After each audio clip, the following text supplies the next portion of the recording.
வணக்கம். Much better. ஏன்னா புகைக்கு நடுவில் என்ன நிறுத்திட்டாங்க. நீங்களாம் இருக்கிற விஷயமே எனக்கு இப்போ தான் தெரியும். நேற்றைய ஒரு கிளிப்பிங் போட்டபோது எனக்கு கொஞ்சம் அச்சமாக தான் இருந்தது. ஏன்னா ரொம்ப சந்தோஷம், ஆடல் பாடல் எல்லார் முகத்துலேயும் அவ்வளோ பெரிய புன்னகை. இதற்கு நடுவில் என்னுடைய பேச்சு எப்படி இருக்கும் அப்படின்னு கொஞ்சம் சந்தேகமாக இருந்தது. But nonetheless it should be fine. அழைத்தமைக்கு நன்றி, அதான் முதல்ல நான் சொல்லணும் உங்கள் அத்தனை பேருக்கும். கொஞ்சம் ஒரு ஹோம்ஒர்க் கூட பண்ணி பார்த்தேன் நான் இந்த ஸ்பீட் டீம் பற்றி. அஃப்கோர்ஸ் திரு முத்துராஜ் பி அவர்களுடைய உங்களுடைய புகைப்படம் இருந்தது. அடுத்தது ஜெயேந்திரன் பி அவருடைய புகைப்படமும் இருந்தது. அதற்கப்புறம் 3 முக்கியமான நபர்கள் ஜெனரல் மேனேஜர்ஸ் அப்படின்னு சொல்லி ஒரு கேட்டகரி வரும்பொழுது, ஒன்று அட்மின், அவரோட தான் நான் கோஆர்டினேட் பண்ணிகிட்ருக்கேன், முகமது ஷமீர் கான். அவருடைய புகைப்படத்தை பார்க்கல, அப்போ யாராக இருக்கும்னு யோசிச்சுட்டு இருந்தேன். அதற்கப்புறம் ஹெச்ஆர் அப்படின்னு போட்டு திரு பிரகாஷ் அப்படின்னு போட்டிருந்தது, அவருடைய புகைப்படத்தையும் பார்க்கல நான். அதுக்கப்புறம் வரும்பொழுது மார்க்கெட்டிங் அண்ட் அட்வர்டைஸ்மெண்ட் அதனுடைய ஜிஎம் அப்படின்னு போட்டு திரு வெற்றி அவர்களுடைய படம் போட்டிருந்தது.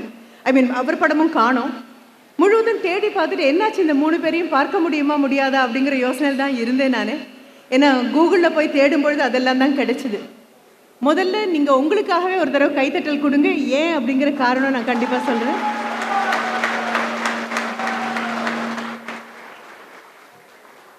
உண்மையாகவே எனக்கு பெரிய ஆச்சரியம் என்னென்னா, கைத்தட்டல் அப்படின்னு சொன்னால் அது கூட ஒரு சத்தம் இணைப்புறையாக வரும் அப்படின்னு இப்போ தான் புரிஞ்சுது. மிக்க நன்றி. எதற்காக உங்களுக்கு நீங்களே கைத்தட்டல் கொடுக்கணும் அப்படின்னு சொன்னதுக்கான காரணத்தை சொல்லிடுறேன். 2008 பிறந்த ஒரு அமைப்பு இது. 2024க்கு வரும்போது வெற்றிகரமாக 16 ஆண்டுகள் அப்படிங்கிறது மிக சாதாரணமான விஷயம் கிடையாது. மிக அழகான கனவு, மிகவும் ஆரோக்கியமான ஒரு கனவு. இனி வரக்கூடிய ஆண்டுகள் முழுவதுமே சஸ்டெயினபிள் எனர்ஜி அப்படின்னு சொல்லக்கூடிய இயற்கையிலிருந்து கிடைக்கக்கூடிய சக்தியை தக்க வைத்து கொண்டு மீண்டும் மீண்டும் அதை ரெனியூ பண்ணுறது அப்படின்னா புதுப்பிக்கக்கூடிய அந்த சக்திக்கு மட்டும்தான் இனிமே காலம். அடுத்த 5 ஆண்டுகள் மறுபடியும் சோலார் தான் உள்ளே வந்து நிற்க போகுது. ஆல்ரெடி உள்ளுக்குள்ளே வந்தாச்சு உங்களுடைய விண்ட் எனர்ஜி அப்படின்னு சொல்லக்கூடியது. சரியான ஒரு அமைப்பில், சரியான இடத்துல, சரியான நேரத்தில் இருக்கிறது கூட மிகப்பெரிய அதிர்ஷ்டம்தான். அதற்காகத்தான் நான் உங்களுக்காக நீங்களே கைத்தட்டி கொள்ளுங்கள் அப்படின்னு சொன்னேன். என்ன காரணம் அப்படின்னா, ஒரு கொரோனா வந்து உலகமே படுத்த போதும் இயற்கை தங்கிட்ட மாற்றமே கொண்டு வரல, காற்று வந்து கொண்டே தான் இருந்தது. அது நானும் நீங்களும் சுவாசிக்கக்கூடிய சுவாச காற்றிலிருந்து ஆரம்பித்து நீங்கள் பயன்படக்கூடிய அந்த காற்றாலைகள் வரை இருக்கக்கூடிய எல்லாமே ஒன்று தான். கொஞ்சம் கூட அமைதியாக இருக்கலாம்னு நினைக்கிறேன். ஏன்னா நான் மேடை பேச்சாளர் அல்ல, ஆசிரியர். ஆசிரியருக்குன்னு ஒரு பிரச்சனை உண்டு. யாராவது இந்த பக்கம் அந்த பக்கம் திரும்பினாலே ஆசிரியர் ஆர் யூ ரெடி அப்படின்னு கேட்பாங்க. இங்கே இருக்கக்கூடிய ஸ்பீடு டீமை சார்ந்த நபர்கள்கிட்ட நான் சொல்ல வேண்டிய தகவல் மிக குறைவு தான். ஆனால் அவங்க கூட்டிட்டு வந்திருக்கக்கூடிய குடும்பத்துக்கிட்ட நான் சொல்ல வேண்டிய தகவல்கள் ரொம்ப அதிகமாக இருக்கு. தேர் திருவிழா காலங்களில் உங்கள் ஊரில் கண்டிப்பாக இருக்கணும். தென்காசியில் தேர் திருவிழா காலங்களில் என்ன பண்ணுவாங்க அப்படின்னு சொன்னால், குழந்தைகளுக்கு மிகவும் சாதாரணமாக வாங்கி கொடுக்கக்கூடிய ஒன்று அப்படிங்கிறது கையில் வைக்கக்கூடிய ஒரு சின்ன ஒரு காற்றாடி. மிக சாதாரணமான ஒன்றாக தான் இருக்கும். தேர் திருவிழாக்கு போகக்கூடிய குழந்தைகள் 3000-4000க்கெல்லாம் விளையாட்டு பொருட்கள் கேட்க மாட்டாங்க. அப்பா கிட்ட அவங்க கேட்கக்கூடியது ஒன்று என்னவாக இருக்கும் அப்படின்னா, வண்ண வண்ண நிறங்களால் ஆன மிகவும் சாதாரண விலையில் இருக்கக்கூடிய ஒரு காற்றாடி தான். அதை கையில் எடுத்துகிட்டு ஓடுறது அப்படிங்கிறது அவ்வளோ ஒரு சந்தோஷமான விஷயமாக இருக்கும். வீட்டுக்கு வந்ததுக்கப்புறம் அந்த காற்றாடி பிரிந்து போகும், அதனுடைய நாட்கள் காலாவதியாகும். அப்போ வீட்டில் இருக்கக்கூடிய தாத்தாவோ பாட்டியோ மாமாவோ பெரியப்பாவோ சித்தப்பாவோ செய்யக்கூடியது என்னவாக இருக்கும் அப்படின்னா, 2 பனை ஓலைகளை மடித்து ஒரு சாதாரண தட்டுக்குச்சி அப்படின்னு சொல்லுவோம், மாட்டினுடைய தீவனமாக போடக்கூடிய ஒரு தட்டுக்குச்சி, ஒரு சின்ன ஒரு குண்டூசியை குத்தி கையில் கொடுத்துருவாங்க. அதை தூக்கிட்டு எல்லாரும் ஓடின காலங்கள் உண்டு. அப்போ உங்களுக்கு காற்று வரலன்னு கையில் இருக்கக்கூடிய விசிறியாக இருந்தாலும் சரி, அல்லது மின் விசிறியாக இருந்தாலும் சரி, இல்லை போகும்பொழுதும் வரும்பொழுதும் நான் ஆச்சரியத்தோடு அண்ணாந்து பார்க்கக்கூடிய உங்களுடைய விண்ட் மீல்ஸ் அப்படின்னு சொல்லக்கூடிய காற்று ஆலைகளாக இருந்தாலும் சரி, இந்த காற்று அப்படிங்கிறது மிகப்பெரிய ஒரு விஷயமானது. எல்லாம் தீர்ந்து போகும்போதும் சூரிய வெளிச்சமும் காற்றும் கண்டிப்பாக பற்றாக்குறை ஒரு நாளும் வராது. ஆயுர்வேத மருந்துகளில் கூட சொல்லுவாங்க, மிகவும் வேகமாக செயல்படக்கூடிய மனிதர்களுக்குள்ள காற்று இன்னும் அதிகமாக இருக்கும் அப்படின்னு சொல்லுவாங்க. குறிப்பாக கொரோனா காலகட்டத்தை பற்றி சொல்லும்பொழுது ஒரு அழகான ஒரு கதை உண்டு. அதிலிருந்து தான் நான் உங்கள் காற்றாலைக்கு திரும்பி வரணும். எனக்குன்னு தனிப்பட்ட முறையில் திரு ஷமீர் அவர்கள் அனுப்பின அந்த மின்னஞ்சல்ல ஒரு தலைப்பு கொடுத்திருந்தாரு, கடுமையான உழைப்பு கூட்டு முயற்சி இதை பத்தி நீங்க பேசணும் அப்படின்னு. ஆனா இதை பத்தி பேசுறதுக்கு முன்னால கொஞ்சம் ஒரு முன்னுரை சொல்லணும் தெரியுமா? காற்று ரொம்ப முக்கியம். இங்க உட்கார்ந்து இருக்கக்கூடிய உங்களுக்கு தெரியாது, ஏன்னா ரொம்ப வசதியாக இருக்கு, குளிரூட்டப்பட்ட ஒரு அமைப்பாக இருக்கு. உங்களுக்கும் எனக்கும் சுவாசத்திற்கு எந்த பிரச்சனையும் கண்டிப்பாக வராது. ஆனா கொரோனா காலகட்டங்களில் கடுமையாக பாதிக்கப்பட்ட நகரங்கள், நாடுகள் அப்படின்னு எடுத்தோம் அப்படின்னா, நாடுகள்ல இத்தாலி நாடு கடுமையாக பாதிக்கப்பட்ட ஒரு நாடாக இருந்தது. அங்க இருக்கக்கூடிய முதியோர்கள் பல பேர் கொரோனாவை தாண்டி வெளியில வரவே இல்லை.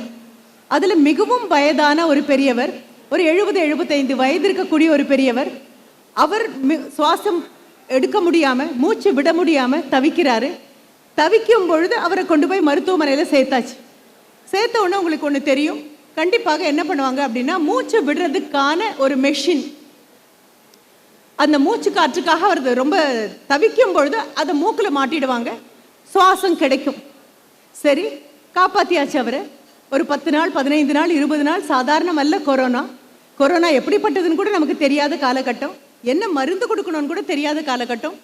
அது முடிந்த பின்பு அவர் வீட்டுக்கு டிஸ்சார்ஜ் ஆகி கிளம்பணும். வரும்பொழுது அந்த மருத்துவமனையில் அவருக்காக செய்த செலவு, அந்த மருத்துவம் கொடுத்ததற்கான செலவுக்கான அந்த கொண்டு வந்து அந்த பில் அவர்கிட்ட நீட்டுறாங்க. பார்த்துட்டு அந்த வயது போன பெரியவர் குலுங்கி ரொம்ப நேரம் அழறதாக தான் அந்த கதை.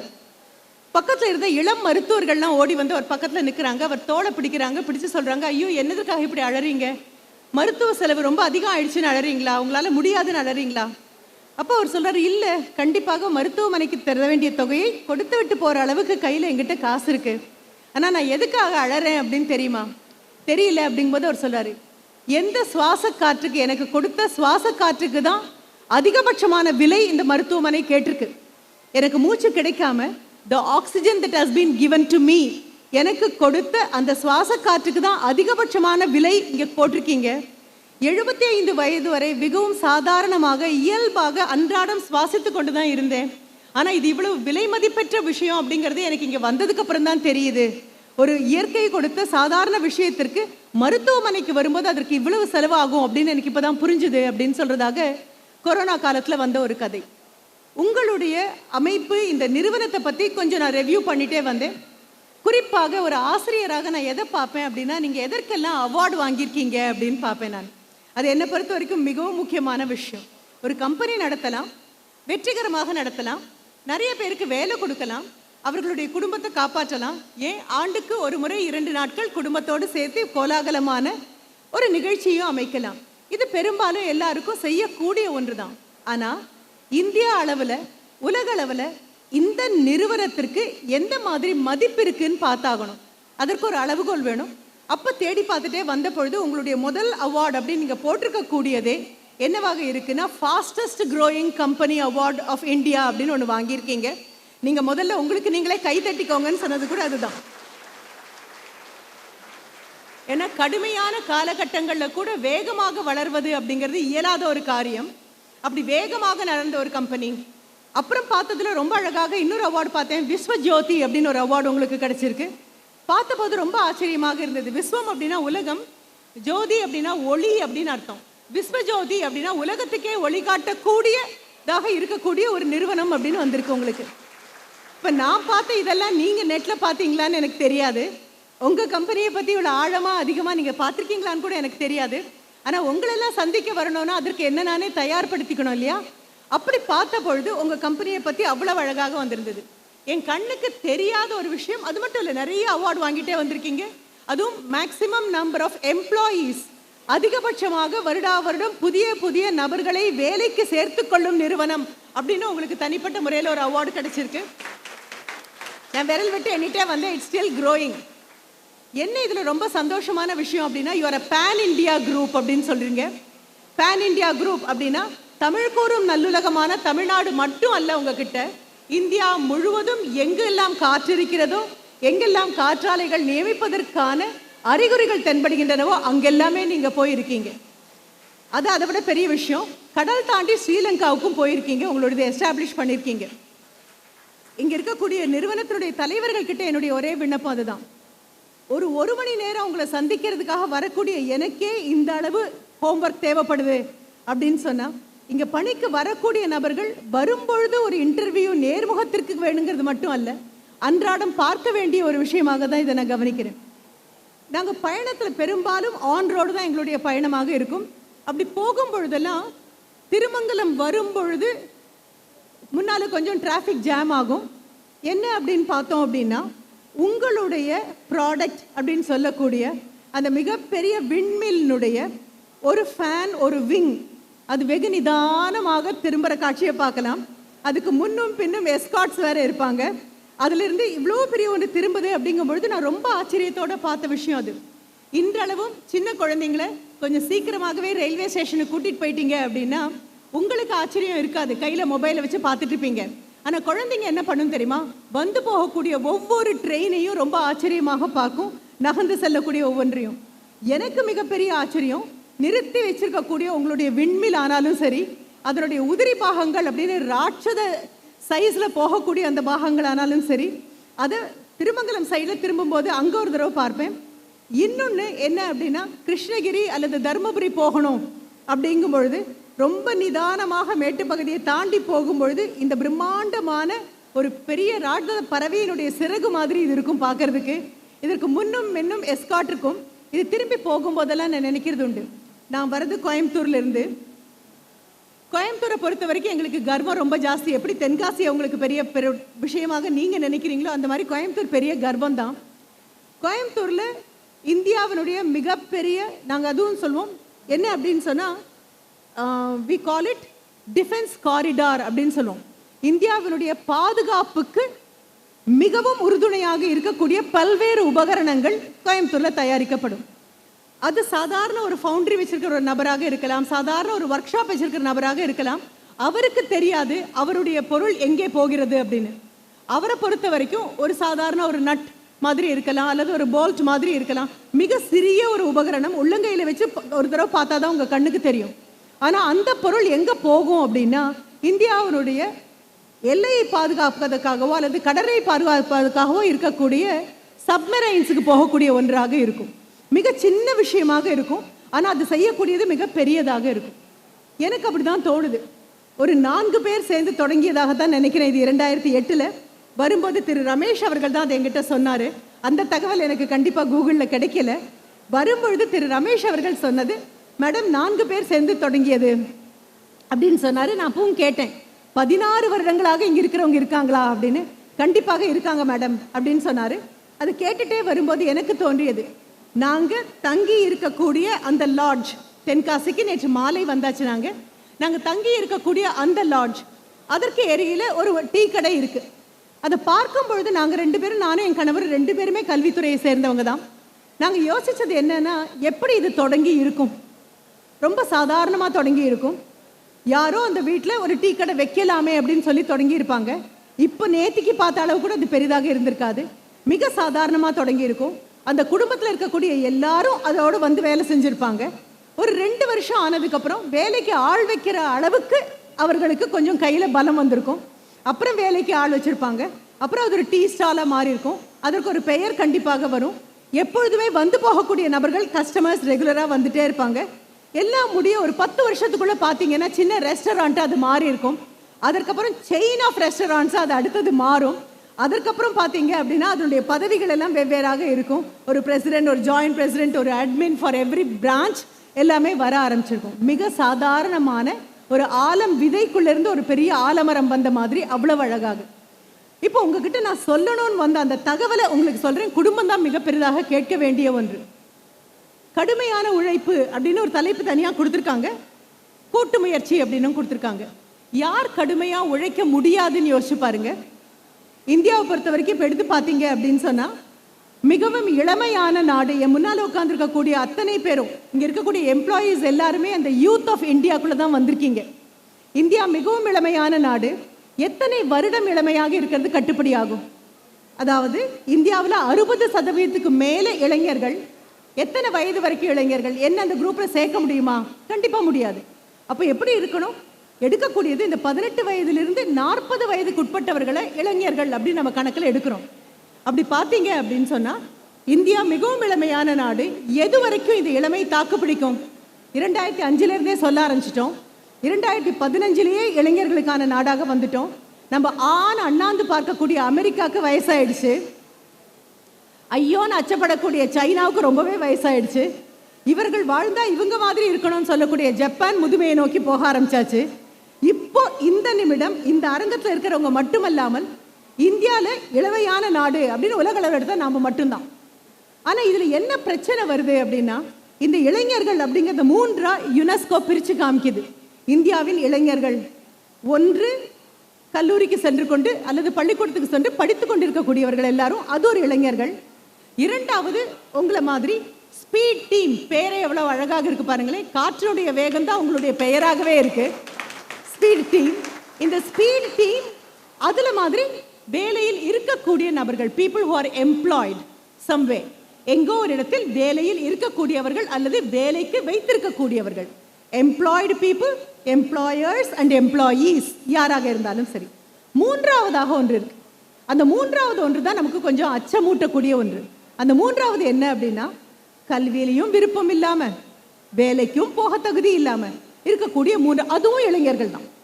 இப்போ நம்மளுடைய பெரிய பிரச்சனை என்ன அப்படின்னா, எல்லாவற்றையும் சரி, முதல்ல படிக்கக்கூடியவங்கள 35%, உங்களை மாதிரி ஒரு இடத்துல வேலைக்கு இருக்கக்கூடிய நபர்களை ஒரு 35%, 35 70 அப்படின்னு கணக்கு எடுத்துட்டா கூட மிச்சம் இருக்கக்கூடிய 30 வேலைக்கு போகிற தகுதியும் இல்லை, படிக்கக்கூடிய விருப்பமும் இல்லை. அவங்க சாதாரணமாக இந்த இருக்கக்கூடிய இந்த ஊடகங்கள், வரக்கூடிய நாடகங்கள், திரைப்படங்கள், இவற்றை பார்த்து இதுதான் உலக வாழ்க்கை அப்படின்னு நினைத்து கொண்டிருக்கக்கூடிய 30%. நமக்கு ரொம்ப பெரிய பயம் என்ன தெரியுமா, இந்த 30% 35ஆக மாறிடக்கூடாதே, இந்த 30ங்கிறது 40ஆக மாறிடக்கூடாதே அப்படிங்கிறதா நம்மளுடைய பெரிய அச்சம். அப்போ முதல்ல உங்களை கைத்தட்ட சொன்னதுக்கு இன்னொரு காரணம் என்ன, ஒரு ஆண்டு விழான்னு ஒன்று நடக்கும், அதுலேயும் 16வது ஆண்டு விழா நடக்கும், 2 நாட்கள் தொடர்ச்சியாக நடக்கும். உங்களை மகிழ்விக்கிறதுக்காக மொத்தமாக ஒரு நாள், உங்களை கொண்டாடி உங்களுடைய சேவைக்கு பரிசளிக்கிறதுக்காக இன்னொரு நாள், இவன் 2க்கும் நடுவில் என்ன மாதிரி ஒரு நபரை கூப்பிட்டு பேச வைக்கிறதுக்கும் ஒரு 1 மணி நேரம் அப்படின்னு கணக்கு எடுத்துட்டோம் அப்படின்னு சொன்னால், இன்னும் நம்ம எதுக்குள்ளே தான் இருக்கோம், அந்த 35 வேலைக்குள்ளே தான் இருக்கும். ரொம்ப செலவு ஜாஸ்தியாகுது, ரொம்ப வரி ஜாஸ்தி ஆயிடுச்சு அப்படின்னு நீங்கள் என்ன கணக்கு சொன்னாலும், மாதம் தேதி ஒன்றானால் கைவசம் வருவதற்கு ஒரு சம்பளம் இருக்கிறது அப்படின்னு நினைக்கக்கூடிய எல்லாருமே வளர்ந்து கொண்டிருக்கக்கூடியவர்கள் மட்டும்தான். கைக்கு நமக்கு மாதமான ஒரு சம்பளம் வரும், குடும்பத்தை நம்மளால பார்க்க முடியும், கல்வியை நம்மளால பார்க்க முடியும், தங்கையை படிக்க வைக்க முடியும், தம்பியை படிக்க முடியும். இது அத்தனையும் நான் வரும்பொழுது திரு ரமேஷ் கிட்ட கூட கேட்டேன், பேசிக் குவாலிஃபிகேஷன் என்ன, எனக்கு கூகுளில் அது கிடைக்கல, இங்கே வேலைக்கு சேரணும் அப்படின்னா பேசிக் குவாலிஃபிகேஷன் என்ன, பெண்கள் இருக்காங்களா இந்த அமைப்பில், ஏன்னா நான் பார்த்த வரைக்கும் ஃபீல்டில் ஸ்பாட்டுக்கு போய் சைட்டில் வேலை பார்க்கணும் அப்படின்னு சொன்னால் ஒரு 15 பேர் தலையில் அந்த ஹெல்மெட்டோட ஒரு அழகான ஃபோட்டோ, அவர் டீம் அப்படின்னு போட்டு ஒரு டீம் போட்டிருக்கீங்க, பெண்களே இல்லையாப்பா அப்படின்னு கேட்டபோது அவர் சொன்னார், இல்லை அட்மினிஸ்ட்ரேஷனில் கண்டிப்பாக இருக்கணும், ஹெச்ஆர் வரும்போது கண்டிப்பாக இருப்பீங்க, அட்வர்டைஸ்மெண்ட் மார்க்கெட்டிங் கண்டிப்பாக இருப்பீங்க, எங்கே இருக்க மாட்டீங்க அப்படின்னா ஃபீல்டு ஒர்க் அப்படின்னு வரும்பொழுது, ஸ்பாட்டுக்கு வரும்பொழுது பெண்கள் இருக்க மாட்டீங்க, அவ்வளோதான். அப்போது இங்கே இருக்கக்கூடிய எப்படி கோயம்புத்தூர்லேருந்து ஒரு சின்ன நட்டும் போல்ட்டும் இந்தியாவினுடைய பாதுகாப்புக்காக உதவுகிறதோ, அதே மாதிரி 11வது இடத்திலிருந்து இன்று இந்தியா 5வது இடத்திற்கு பொருளாதார வல்லரசாக மாறி இருக்கு அப்படின்னு சொன்னா, உங்களுக்கு நீங்க கை தட்டிக்கணும். ஸ்பீட் டீமுடைய கான்ட்ரிபியூஷன் இஸ் ட்ரெமெண்டஸ். மேம், இதற்குத்தானா இவ்வளவு முன்னுரை, இதற்கு தான் இவ்வளவு முன்னுரை. ஏதோ தென்காசியில் இருக்கோம் அல்லது சென்னையில் இருக்கோம், பேன் இந்தியாவை எங்கெல்லாம் காற்று தேவைப்படுகிறதோ அங்கெல்லாம் போகிறோம், எங்கெல்லாம் காற்றாலைகளாக மாற்ற முடியுமோ அங்கெல்லாம் போகிறோம் அப்படின்னு. இது மட்டும் அல்ல, தனித்தனியாக பார்த்தீங்கன்னா உங்கள் குடும்பத்துக்கு மாதம் சம்பளம்னு மட்டும்தான் நீங்கள் பார்ப்பீங்க. நான் சொன்னது எப்படி, ஏதோ வீதியில் மூலையில் ஒரு எப்படியாவது குடும்பத்தை காப்பாற்றணும்னு சொல்லக்கூடிய சாதாரண ஒரு டீ கடை தொடங்கின நபர்லேருந்து ஆரம்பித்து அவர்களை பொறுத்தவரை அவர்கள் குடும்பம் மேலே வர வேண்டும், அதுதான் தெரியும். ஆனால் 2 வருஷம் கழிச்சதுக்கப்புறம் தெரியும், என் குடும்பம் மேலே வர மாதிரி இன்னும் 4 பேருக்கு வேலை கொடுத்தேன்னா இன்னும் 4 குடும்பம் மேலே வருமே அப்படின்னு தெரியும். ஒரு 5 வருஷம் ஆகும்போது 4 குடும்பம் ஏன், அது ஒரு 40 குடும்பமானால் நல்லா இருக்குமே அப்படின்னு தோணும்.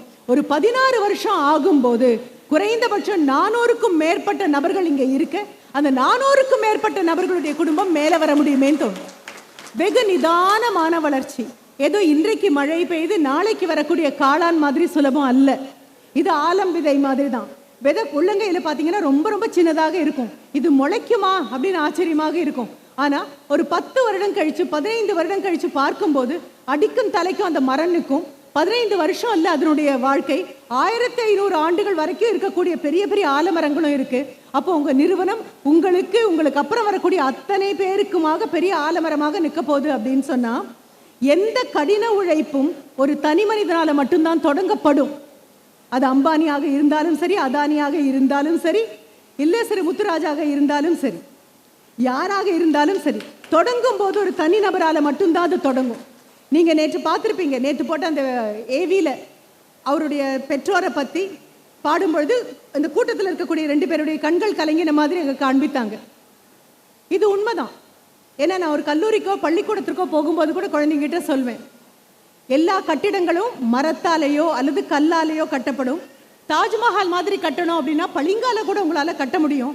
அப்போ அது தேவாலயங்களாக இருந்தாலும் கல்லால் கட்ட முடியும், மசூதிகளாக இருந்தாலும் கட்ட முடியும், கோவில்களாக இருந்தாலும் கட்ட முடியும். ஆனால் ஒரு நிறுவனத்தையோ அல்லது ஒரு கல்லூரியையோ அல்லது ஒரு பல்கலைக்கழகத்தையோ கண்டிப்பாக கல்லால் கட்ட முடியாது, கனவுகளால் மட்டும்தான் கட்ட முடியும் அப்படின்னு எப்பவுமே நான் சொல்லுவேன். அப்போ தனி நபருடைய ஒரு கடின உழைப்பு சரி, அது நீங்கள் மகாத்மா காந்தியடிகள் எடுத்தாலும் சரி, அப்துல் கலாம் ஐயாவை எடுத்தாலும் சரி, யாராக இருந்தாலும் தனி நபர்கள் கண்ட மிகப்பெரிய கனவு, பிரம்மாண்டமான கனவு, தனக்காகவும் தன் அடுத்த தலைமுறைக்காகவும் கண்ட கனவு, அதுதான் கடின உழைப்பாக இருக்கும். நீங்கள் கடின உழைப்புக்கு நிறுவனத்தின் தலைவரை கூட எடுக்க வேண்டாம், உங்களையே நீங்கள் எடுக்கலாம். உங்கள் உடல் கடினமாக உழைத்தாலே அல்லாமல் நீங்கள் சாப்பிட்ட சாப்பாடு ஜீரணம் ஆகாது. நீங்கள் சாப்பிட்ட உணவு ஜீரணம் ஆயிடுச்சு அப்படின்னு உங்களுக்கு எப்போ தெரியும் அப்படின்னா, அடுத்த வேளை பசிக்க ஆரம்பிக்கும் பொழுது தன்னை போல தெரியும். அப்போ உங்கள் உடல் கடினமாக உழைத்தாலே அல்லாமல், காலையில் சாப்பிட்ட சாப்பாடு நம்ம சொல்லுவோம், இல்லை காலையில் சாப்பிட்டது அப்படியே இருக்குது, வேலையே ஒன்றும் பண்ணலை, மத்தியானம் சாப்பாடு வேண்டாம் அப்படின்னு சொல்லுவோம். அப்போ கடினமான உழைப்பு அப்படிங்கிறது ஏதோ வெளியில் வந்து உழைக்கிறது மட்டும் இல்லை, உங்கள் உடம்பும் சேர்ந்து உழைத்தால் தான் முடியும். அப்போ இந்த கடினமாக உழைத்த அத்தனை பேரும் கண்டிப்பாக ஒரு 2 தலைமுறை தாண்டி மிகப்பெரிய இடத்துல தான் இருந்திருப்பாங்க. நீங்கள் டாடா அவர்களை பற்றி கேட்டிருப்பீங்க. ஜேஆர்டி டாட்டாவை பற்றி மிக அழகான ஒரு சின்ன கதை உண்டு.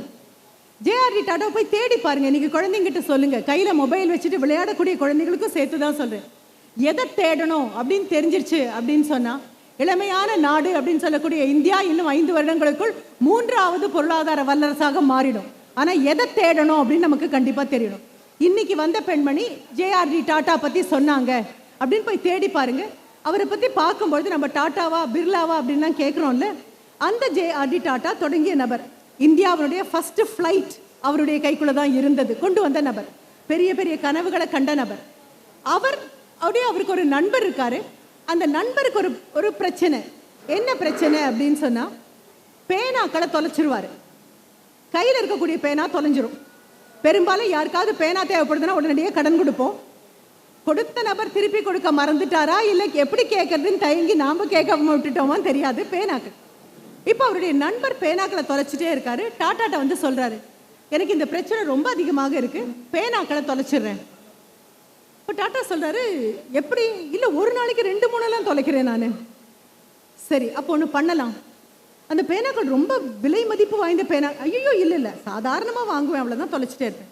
அப்போ ஒன்று பண்ணுங்களேன், உங்கள் கையில் இருக்கக்கூடிய செல்வாக்குக்கும் பணத்துக்கும் ஒரு தங்க பேனா வாங்கலாம் தானே. நீங்கள் தங்கத்தால் பேனா பண்ண முடியாட்டாலும் தங்க நிப்பு உள்ள பேனாக்கள் நீங்கள் பார்த்துருப்பீங்க, அப்படி ரொம்ப காஸ்ட்லியான பேனாவாக இருக்கும். ஒரு பேனா வாங்குங்களேன். நீங்கள் சொல்லிட்டீங்கல்ல, கண்டிப்பாக வாங்கிடுறேன். வாங்கிட்டார். ஒரு 6 மாதம் வரைக்கும் அவரும் டாட்டாவும் சந்திக்கக்கூடிய வாய்ப்பே கிடைக்கல. ஒரு 6 மாதம் ஆயிடுச்சு. 6 மாதத்துக்கு அப்புறம் சந்திக்கும் பொழுது அந்த நண்பர் ஓடி வந்து டாட்டா கையை பிடிச்சிட்டு கையை குலுக்கி சொல்கிறாரு, ரொம்ப நன்றி.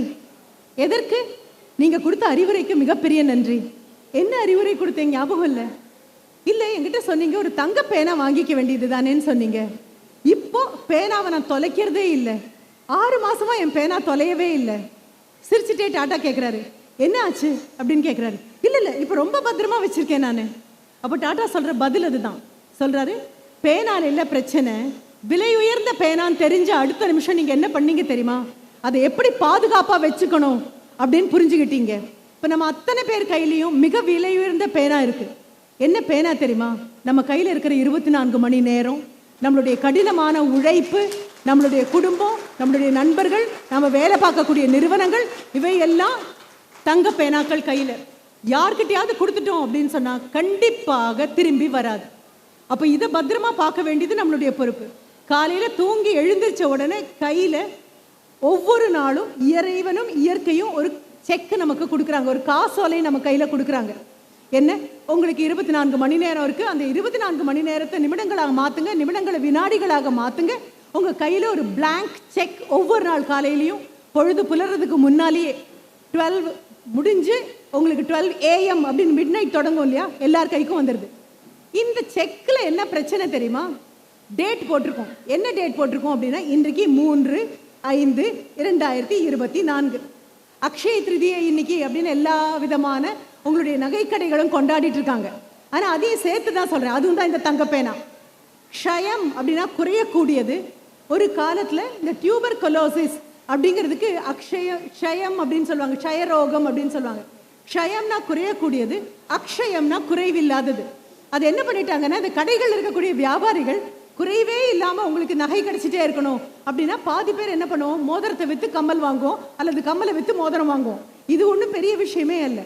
உண்மையான அக்ஷயம் என்ன அப்படின்னா, இன்றைக்கு கையில் இருக்கக்கூடிய 3/5/2024 தேதி போட்டு மிட் நைட் நீங்க தூங்கிட்டு இருக்கும்போது உங்க கையில கொடுத்த அந்த காசோலை, இயற்கையும் இறைவனும் கொடுத்துருக்கக்கூடியது.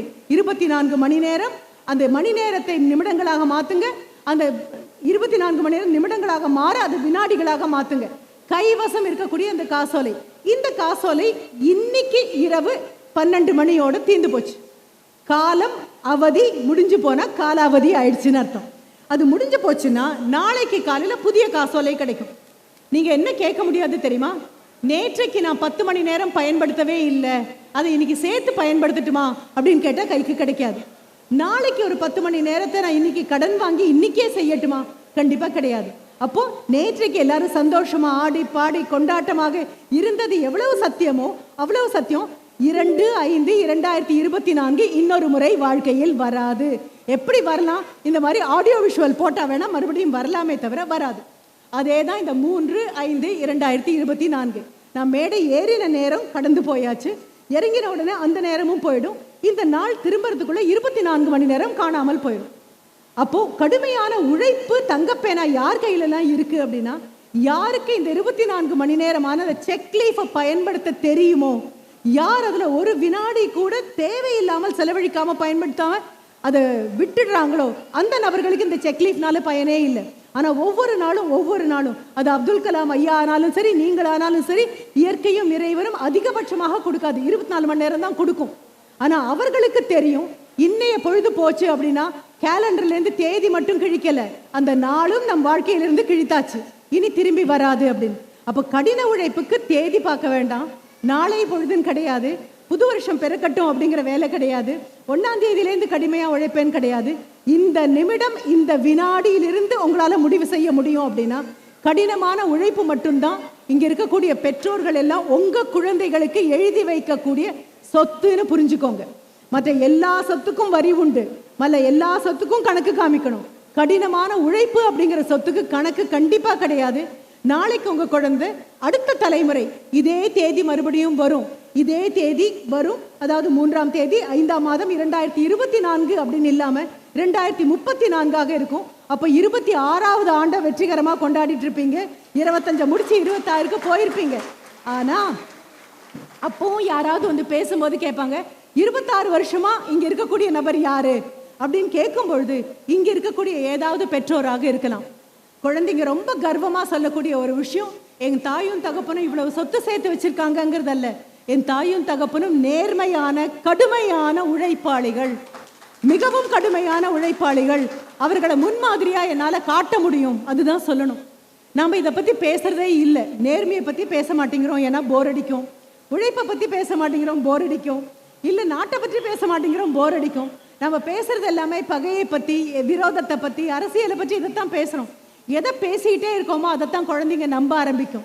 அதை நிறுத்திட்டு கடுமையான உழைப்பை பற்றி பேசி நேர்மையை பற்றி பேசுனீங்க அப்படின்னா 26 அப்படின்னு இதே மாதிரி நீங்கள் ஆண்டு விழா கொண்டாடும் போது கண்டிப்பாக வேற லெவலில் போய் நாடு நிற்கும்.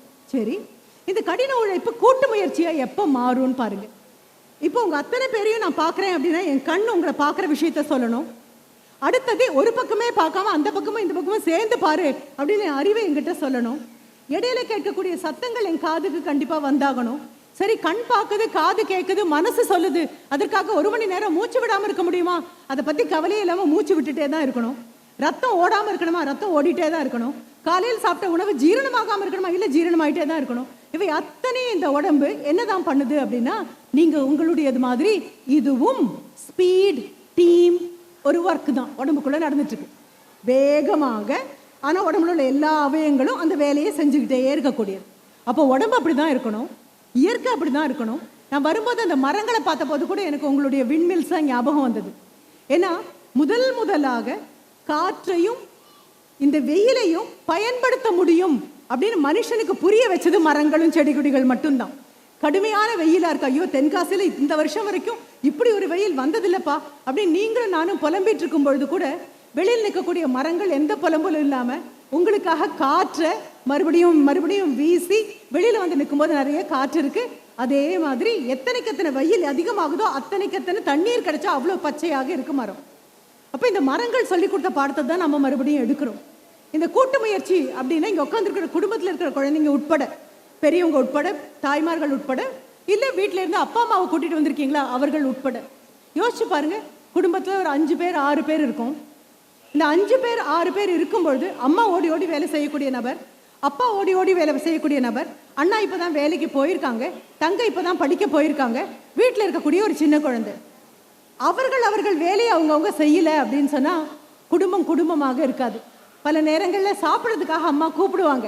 அம்மா சாப்பிட கூப்பிட்டாங்க அப்படின்னா நீங்கள் ஒவ்வொருத்தராக வருவீங்க. எல்லாரும் ஒரே நேரத்துக்கு வரமாட்டீங்க, ஒத்தொத்தராக வருவீங்க. அந்த ஒத்தொத்தராக வந்து ஒவ்வொருத்தராக சாப்பிட்டுட்டு போகும்போது அம்மா கேட்பாங்க, இது குடும்பமா சத்திரமா அப்படின்னு கேட்பாங்க. சத்திரத்தில் மட்டும்தான் யார் வேணா எப்போ வேணா வரலாம் போகலாம். குடும்பமாக இருந்தால் எல்லாருக்கும் ஒரு வேலை இருக்கு. பெரும்பாலும் நான் பள்ளிக்கூடங்களுக்கும் கல்லூரிகளுக்கும், ஏன் தென்காசியில் இருக்கக்கூடிய அரசு பள்ளிக்கூடங்களுக்கு கூட நான் வந்தேன். அந்த பெண் குழந்தைங்க கிட்ட பேசுறதுக்காக வந்திருக்கேன். அந்த குழந்தைங்க கிட்டையும் அதே தான் சொன்னேன். குடும்பத்திற்கும் சாதாரண சத்திரத்துக்கும் உள்ள ஒரே வித்தியாசம் என்ன அப்படின்னா, குடும்பத்தில் இருக்கிற ஒவ்வொரு அங்கத்தினருக்கும் ஒரு பொறுப்பு கண்டிப்பாக உண்டு. அப்பாவுக்கு ஒரு பொறுப்பு உண்டு, அம்மாவுக்கு ஒரு பொறுப்பு உண்டு, குழந்தைகளாக இருந்தால் குழந்தைகளுக்கு ஒரு பொறுப்பு உண்டு. அந்த குழந்தைகளுக்குன்னு ஒரு வேலை இருக்கு. பெரும்பாலும் அம்மா அப்பா அக்கா என்கிட்ட கேட்பாங்க, குழந்தைக்கு வேலை கொடுக்கக்கூடாது அப்படின்னா சொன்னேன், ஐயோ வேலை கொடுக்கக்கூடாதுலாம் கிடையாது. அது குழந்தை இல்லை, அது உங்கள் மகனோ மகளோ, அவங்களுக்குரிய வேலை இருக்கணும். படுக்கையை விட்டு தூங்கி எழுந்திரிச்சாச்சு அப்படின்னு சொன்னால் அந்த படுக்கையில் இருக்க போர்வையை மடித்து வைக்க வேண்டியது அவங்களுடைய வேலை. சாப்பிட்டாச்சுன்னா தட்டை கொண்டு போய் தேய்க்க போட வேண்டியது அவங்க வேலை. தண்ணி வேணுமா, போய் எழுந்திரிச்சு வந்து எடுத்து குடிக்க வேண்டியது அவங்களுடைய வேலை. இருந்த இடத்துல குழந்தைங்களுக்கு நீங்கள் எல்லா வேலைகளும் பண்ணீங்கன்னா 10 வருஷம் கழிச்சு எந்த குழந்தைய நம்பி வீட்டை கொடுக்க முடியாதோ அந்த குழந்தைய நம்பி நாட்டை கொடுக்க முடியாதுன்னு புரிஞ்சுக்கோங்க. கண்டிப்பா இந்தியாவை கொடுக்க முடியாது. வீட்டில் ஒரு வேலை கூட கொடுக்காம ரொம்ப செல்லமா ஒரு குழந்தைய வளர்க்குறீங்க அப்படின்னா தயவு செஞ்சு மறக்காம வெளிநாட்டுக்கு அனுப்பிச்சிருங்க. அது அங்கே போய் செட்டில் ஆகட்டும், அங்கே போய் வேலை எப்படி பண்ணுறதுன்னு பழகட்டும். அவங்க வீட்டில் இருக்கக்கூடிய குழந்தை அப்படின்னா அது உங்க பேர் வச்சிருக்கலாம், ஆனால் அது ஒரு மகனாகவோ மகளாகவோ இருக்கு அந்த வீட்டிலன்னா அப்பாவோ அம்மாவோ தாத்தாவோ பாட்டியோ அத்தையோ மாமியோ சித்தியோ பெரியப்பாவோ பெரியம்மாவோ ஒவ்வொருத்தருக்கும் ஒவ்வொரு வேலை இருக்கிற மாதிரி வீட்டில் உயிரில்லாத பொருட்களான கதவுக்கு ஒரு வேலை இருக்கு, ஜன்னலுக்கு ஒரு வேலை இருக்கு, தரைக்கு ஒரு வேலை இருக்கு, கூரைக்கு ஒரு வேலை இருக்குங்கிற மாதிரி கூட்டு முயற்சி மட்டும்தான் ஒரு குடும்பத்தை குடும்பமா வைக்கும். அந்த குடும்பம் இல்லைன்னா, அப்படிப்பட்ட குடும்பங்கள்ல பயிற்சி எடுத்து பழகி வந்த நபர்கள் உங்களுடைய கம்பெனிக்கு வரும்போது அவங்க வேலை செய்யறது வேற விதமாக இருக்கும். நீங்க அதை இன்டர்வியூல கூட பார்க்கலாம். என்ன தெரியுமா, இன்டர்வியூக்கு அவங்க வந்து உட்கார்ந்துருக்கும் போது வீட்டில் பொறுப்பாக இருந்து வந்த குழந்தைகள் அப்படின்னா அவங்க செய்யக்கூடிய வேலை வேற மாதிரி இருக்கும். அந்த வேலை அப்படின்னா அவர்களுக்குன்னு நீங்க ஒரு வேலை கொடுத்துருக்கலாம்.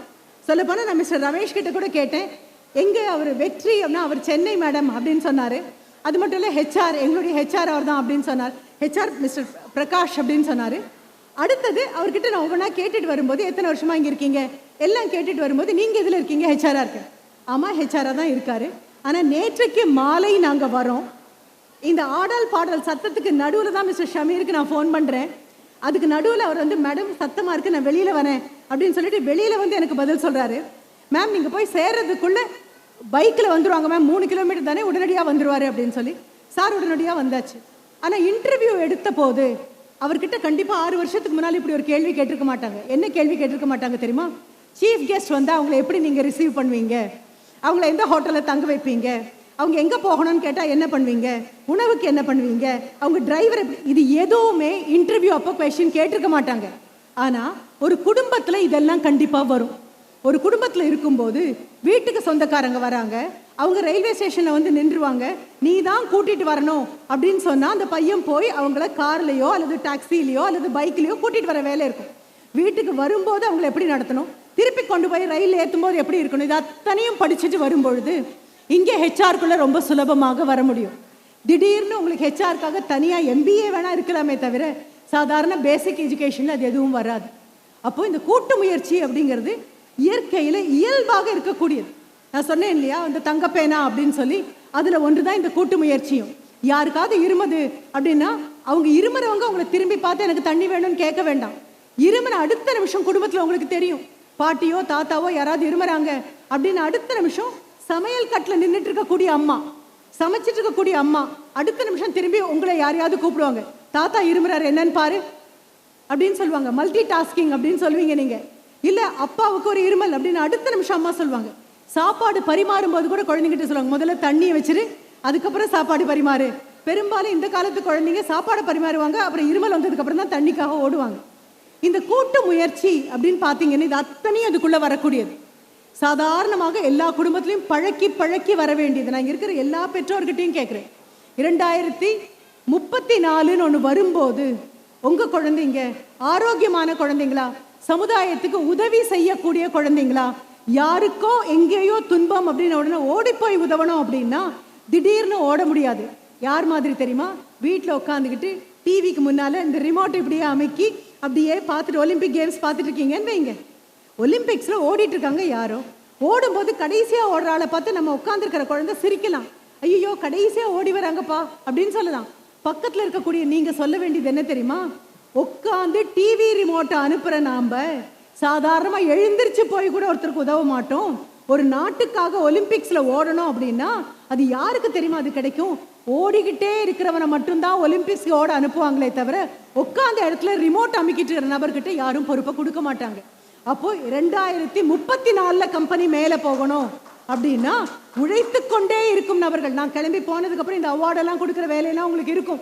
இந்த அவார்ட்ஸ் எல்லாம் யாரு கொடுக்குறாங்க, கிடைக்காத நபர்கள் உட்காந்து யோசிக்கலாம், இல்லைப்பா ஏன் கொடுக்குறாங்கன்னு தெரியல அப்படின்னு நீங்கள் நினைக்கலாம். ஏன் கொடுக்குறாங்கன்னு யோசிச்சு பாருங்க. நான் திரு ரமேஷ் கிட்ட கூட சொல்லிட்டு இருந்தேன், எத்தனை மணிக்கு தொடங்குவாங்க, மினிட் டு மினிட் அஜெண்டா போட்டிருக்கீங்க பார்த்தேன் அப்படின்லாம் சொல்லிட்டு இருந்தேன். என்னை பொறுத்த வரைக்கும் என்னுடைய மாணவர்களுக்கு நான் சொல்லக்கூடிய ஒரு தகவலையும் உங்களுக்கு சேர்த்து சொல்கிறேன். என்ன தெரியுமா, அது before time is punctual, on time is late. இது நீங்கள் எப்படி புரிஞ்சுப்பீங்கன்னு தெரியாது. கம்பெனிக்குள்ளே எத்தனை மணிக்கு இந்த லேண்ட் யார்டையும் போட்டுட்டு உள்ளே வரணும்னு எனக்கு தெரியாது. உங்கள் குழந்தைங்களுக்கு புரியணும், அப்பா ஒரு நாளும் லேட்டாக கம்பெனிக்கு போனது கிடையாது, அம்மா ஒரு நாளும் லேட்டாக பஞ்ச் பண்ணது கிடையாது அப்படின்னு குழந்தைங்களுக்கு தெரியணும்னா பெரிய பாடம். Before time is punctual. கம்பெனிக்குள்ளே 9 மணிக்கு எங்களுக்கு தொடங்கணும் அப்படின்னா 8:30 மணிக்கு பஞ்ச் பண்ணீங்கன்னா நீங்கள் பங்க்சுவல்னு அர்த்தம். 9 மணிக்கு தான் வண்டியை கொண்டு வந்து நிறுத்துறீங்க ஸ்டாண்டில் அப்படின்னா யூ ஆர் லேட் அப்படின்னு அர்த்தம். இது மனதில் எடுத்துக்கோங்க. கூட்டு முயற்சியில் மிகப்பெரிய விஷயம் இது. அடுத்தது, கூட்டு முயற்சிக்கு ரொம்ப அழகான ஒரு உதாரணம். நீங்கள் தேடி போய் உங்கள் குழந்தைங்களுக்கு இந்த படத்தை காட்டணும். இந்த படத்தை காட்டுறதுக்கு முன்னால் ஒரு குட்டி கதை மறுபடியும் சொல்லிடுறேன். இது மகாபாரத கதையாக இருக்கு. பஞ்ச பாண்டவர்கள் 5 பேர் இந்த பக்கம், கௌரவர்கள் அப்படின்னு ஒரு 100 பேர் இந்த பக்கம் வச்சிருக்காங்க. இந்த 5 பேர் ஒரு பக்கமும் 100 பேர் ஒரு பக்கமும் உட்காந்துருக்காங்க. இந்த 100 பேரில் கூட உங்களுக்கு 3 பேர் தான் தெரியும். ஒரு துரியோதனன் அப்படிங்கிற ஒரு பேர் தெரியும், துச்சாதனன் அப்படிங்கிற ஒரு பேர் தெரியும். இத்தனை பேருடைய கடைசியாக இருக்கக்கூடிய ஒரு விகர்ணன் அப்படிங்கிறவனுடைய பேர் சில பேருக்கு தெரியும், பல பேருக்கு தெரியாது. ஆனால் பஞ்சபாண்டவர்கள் 5 பேரும் எல்லாருக்கும் நமக்கு தெரியும். சரி, இப்போ அவங்களுக்கு ஒரு டெஸ்ட் வைக்கிறாங்க. என்ன, கொண்டு வந்து 2 பேர் முன்னாலையும் தட்டுகள் நிறைய சாப்பாடு வச்சிருக்காங்க. எப்படி நேத்திக்கு உங்களுக்கு நல்ல ஒரு மதிய உணர்வு, அதுவும் ஒரு கூட்டு முயற்சி தான். நேற்று மாலை வரை ஃபங்க்ஷன் கூட்டு முயற்சி தான். அங்கே உட்காரலாம், கை தட்டலாம், பாட்டு பாடலாம், ரசிக்கலாம். ஆனால் ஒவ்வொரு நிகழ்ச்சியும் ஆர்கனைஸ் பண்ணுற நபர்கள் எல்லாம் இந்த மேடைக்கு பின்னால் நின்றுட்டு இருப்பாங்க. ஒவ்வொரு நிகழ்ச்சியும் ஆர்கனைஸ் பண்ண நபர்கள் மூச்சு விடாமல் அடுத்தது அடுத்தது அடுத்ததுன்னு பண்ணுறேன். ஏன்னா நான் கல்லூரியில் வேலை பார்த்ததுனால நான் சொல்கிறேன். உங்களுடைய கைத்தட்டல் பெறக்கூடியது எல்லாமே பூவும் காயும் கனியும் தான். கண்ணுக்கு தெரியும், வேர்கள் யார் கண்ணுக்குமே தெரியாது. ஆனால் அந்த வேர் ஒழுங்காக வேலை பார்க்கல அப்படின்னா கண்டிப்பாக நேற்றைய நிகழ்ச்சியோ இன்றைய நிகழ்ச்சியோ கண்டிப்பாக நடக்காது. நான் மறுபடியும் ரமேஷ் கிட்ட கேட்டேன் வரும்போது, கல்யாண முகூர்த்தம் எப்படிப்பா ஹால் கிடச்சிது? ஒரு 2 நாள்னு புக் பண்ணதுனாலையா? ஓகே, 2 மாதம் முன்னாலேயே புக் பண்ணிட்டீங்களா? யார் இதை பற்றி நீங்கள் யோசிச்சிருப்பீங்களான்னு கூட எனக்கு தெரியாது. அப்போ யாரோ இந்த 5 பேர் முன்னால சாப்பாடு தட்டு கொண்டு வந்து வைக்கிறாங்க. இந்த 100 பேர் முன்னாலேயும் பெரிய பெரிய தட்டுகள்ல சாப்பாடு. ஒரே ஒரு கண்டிஷன் தான். என்ன கண்டிஷன் தெரியுமா? சாப்பாடு சாப்பிடும்போது ஒரு துளி கூட கீழே சிந்தக்கூடாது, ஒரு பருக்க கூட சிந்தக்கூடாது. ஏன்னா நம்ம எல்லாம் சொல்லுவோம், விவசாயிகளுக்காக நாங்கள் போராடுகிறோம் அப்படின்னு சொல்லுவீங்க. ஆனா நேத்திக்கு மத்தியானம் சாப்பாடு எவ்வளவு வேஸ்ட் பண்ணீங்க அப்படின்னு யோசிச்சு பார்த்தீங்கன்னா தெரியும் எத்தனை பேருடைய உழைப்பை கொஞ்சம் கூட கூச்சப்படாம வீண் பண்ணிருப்பீங்க. தட்டு நிறைய சாப்பாடு. கண்டிஷன் இது மட்டும்தான். ஃபர்ஸ்ட் கண்டிஷன், ஒரு not even a pellet of rice, சின்ன ஒரு அரிசி மணி கூட கீழே விடக்கூடாது. சரி, அது விழாம சாப்பிட முடியும் தானே. ரெண்டாவதாக கண்டிஷன் என்ன தெரியுமா? நீங்களே சாப்பிட்றதானா கூட கை மடிச்சு தான் உங்களால உள்ள கொண்டு போக முடியும். கையை மடிக்க கூடாது, சாப்பாடு உள்ள போனோம் ஒரு துளி கூட சிந்தக்கூடாது. ரொம்ப முயற்சி பண்ணி பார்க்குறாங்க. கௌரவர்கள் 100 பேரும் அவங்க முன்னால இருக்கிற தட்டில் இருக்கிற சாப்பாடை எடுக்கிறாங்க. ஆனா இந்த பஞ்ச பாண்டவர்கள் என்ன பண்றாங்க தெரியுமா? தட்டில் எடுத்த சாப்பாடை கையில எடுத்து அப்படியே பக்கத்துல இருக்கிறவங்க வாய்க்கு கொண்டு போறாங்க. பக்கத்துல இருக்கிறவங்களுக்கு ஊட்டும் போது முட்டி மடிய வேண்டிய அவசியம் கிடையாது. கண்டிப்பா ஒரு துளி கூட கீழே விழாது. 5 பேரும் ஒருத்தர் இன்னொருத்தருக்கு வட்டமா உட்காந்து ஊட்டி விட ஒரு துளி கூட கீழே விழல. கையும் அவங்க மடிக்கல. இந்த கூட்டு முயற்சிக்கு நான் கொடுக்கக்கூடிய மிகப்பெரிய உதாரணம் இதுதான். இந்த கம்பெனியினுடைய கூட்டு முயற்சி என்னவாக இருக்கும் அப்படின்னு சொன்னா, ஒரு துளி கூட கீழே விடாம அதே சமயம் கையும் அடக்காம செய்யணும் அப்படின்னா உங்களுடைய இந்த ஸ்பீட் டீம் தான். இந்த ஸ்பீட் டீமுக்கு நான் இன்னொரு எக்ஸாம்பிள் கொடுக்குறேன். குழந்தைங்களை கண்டிப்பாக மேடம் சொன்னது அத்தனையும் உண்மைதானான்னு ஒரு தடவை வெரிஃபை பண்ணுங்க இன்னைக்கு வீட்டுக்கு போய். என்ன வெரிஃபிகேஷன் அப்படின்னா, 1952 ஜவஹர்லால் நேரு அவரால் தொடங்கப்பட்ட ஒன்று. ஒவ்வொரு வருடமும் ஆகஸ்ட் 2வது சனிக்கிழமை வரக்கூடிய நிகழ்ச்சி. அது என்னது அப்படின்னு சொன்னா, ஆலப்புழா அப்படிங்கிற இடத்துல நான் கொஞ்சம் அமைதி கொடுத்தீங்கன்னா நான் பேசிடுவேன். ரைட்? தேங்க்யூ. வேற ஒன்றும் இல்லை, நான் உங்களை அமைதியா இருக்க சொல்லலை. இங்க இருக்கிறவங்க எல்லாம் உங்களை அங்கிருந்து திரும்பி அமைதியா இருங்கன்னு சொல்றாங்க. அதுவே பெரிய வெற்றி எனக்கு. அதுவே பெரிய வெற்றி. 1952 ஜவஹர்லால் நேரு வந்து துவக்கி வைத்தது. இப்போ அதற்கு நெஹ்ரு டிராஃபி அப்படின்னு ஒன்று கிடைச்சிட்டு இருக்கு. ஆகஸ்ட் மாதம் 2வது சனிக்கிழமை நடக்கக்கூடியது. கேரளால ஆலப்புழா மாவட்டத்தில் நடக்கக்கூடியது. நீங்க அது என்னன்னு பேர் தெரியுமா? அதுக்கு ஸ்னேக் போட் அப்படின்னு சொல்லுவோம். பாம்பு மாதிரி நீளமாக இருக்கக்கூடியது. வள்ளக்களி அப்படின்னு சொல்லுவாங்க. நீங்க கொஞ்சம் அப்படியே விட்டீங்கன்னா அப்படியே கேரளாக்குள்ள போற மாதிரி தென்காசி பக்கத்துல இருக்கிறதுனால நான் சொல்றேன் வள்ளம் அப்படிங்கறது நீங்க வெள்ளம் அப்படின்னு எடுக்கலாம். வெள்ளம் அல்ல, வள்ளம். வள்ளம்னா படகுன்னு அர்த்தம். நீண்ட படகு. ஒரு பக்கம் 62 பேர், அந்த பக்கம் 62 பேர்ல இருந்து தொடங்கி 128 பேர் 130 வரைக்கும் உட்காரலாம். அவ்வளவு நீளமான படகு. ஒரே ஒரு தடவை இன்று மாலை போய் தேடி பாருங்க. அப்படியே போய் நெட்ல கூகுள்ல சர்ச் பண்ணீங்க அப்படின்னா சொல்லுங்க ஸ்னேக் போட் அல்லது நெஹ்ரு டிராஃபி அப்படின்னு பாருங்க. அந்த நெஹ்ரு டிராஃபி அப்படின்னு பார்த்தீங்கன்னா தெரியும். அவங்களுக்கு நடுவில் ஒரு ஆள் நின்றுட்டு இருப்பாரு. அந்த நடுவில் நிற்கக்கூடிய ஆள் ஒன்றும் இல்லை. நீங்கள் கேரியா எல்லாரும் கொஞ்சம் சைலண்ட்டாக இருங்க. இந்த மாதிரி வார்த்தைகள்லாம் நீங்கள் கிடைக்காது. So please silent. Thank you. Thanks lot. நான் இப்போ சொன்ன அந்த படகுல கூட உங்களை மாதிரி தான் நடுவில் ஒரு நபர். அது ரொம்ப பொருத்தமாக இருக்கு. நான் சொல்லவும் நீங்கள் மைக்கு வாங்கி அவங்ககிட்ட சொல்லவும். இந்த படகுல நடுவில் ஒரு நபர் இருப்பார். அவர் தான் இந்த கமாண்ட் பண்ணக்கூடிய நபர். கமெண்ட் பண்ணக்கூடிய நபர்ல கமாண்ட் பண்ணக்கூடிய நபர், அதாவது கட்டளைகளை பிறப்பிக்கக்கூடிய நபர். அவர் நிற்பாரு. ஒரு தாளகதிக்கு ஏற்ற மாதிரி ஒரு பாட்டு, தையத்தோம் தையத்தோம் தையத்தோம்னு பாடிட்டே இருப்பாரு. அங்க ஒரு 2 பக்கமும் இருக்கக்கூடியவர்கள் எல்லாருமே இளைஞர்கள். ஒவ்வொருத்தர் கையிலையும் துடுப்பு இருக்கும். ஒரே தாளகதிக்கு அந்த துடுப்பு அவங்க வலிக்கணும். யாராவது ஒருத்தர் ஸ்லோ ஆனாலும் முன்னால இருக்கக்கூடிய துடுப்பு இதுல வந்து இடிச்சிடும். இடிச்சு அடுத்த நிமிஷம் போட்டு முன்னால போகாது. இந்த ஸ்பீடு டீம்னுடையதும் இதுவே தான். ஒரே மாதிரி தாளகதிக்கு. அதை பார்க்கும்போது ஆச்சரியமாக இருக்கும். வெளிநாட்டினர்கள் எல்லாரும் வந்துருவாங்க. உள்ளூர் இருக்கக்கூடிய நாம தான் அது போய் பார்க்கறது இல்லை. நீங்க தயவு செஞ்சு நெட்ல போய் தேடி பாருங்க. ஸ்னேக் போட் நெஹ்ரு டிராஃபி 1952 நடந்துட்டு இருந்தது. 2 வருஷம் கொரோனா வந்த போது மட்டும்தான் நடக்கல.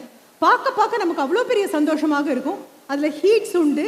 அந்த ஹீட்ஸ் முடிச்சு ஃபைனல்ல ஒரு 5 படகு வரும். அந்த 5 படகுல யார் முன்னால வராங்க?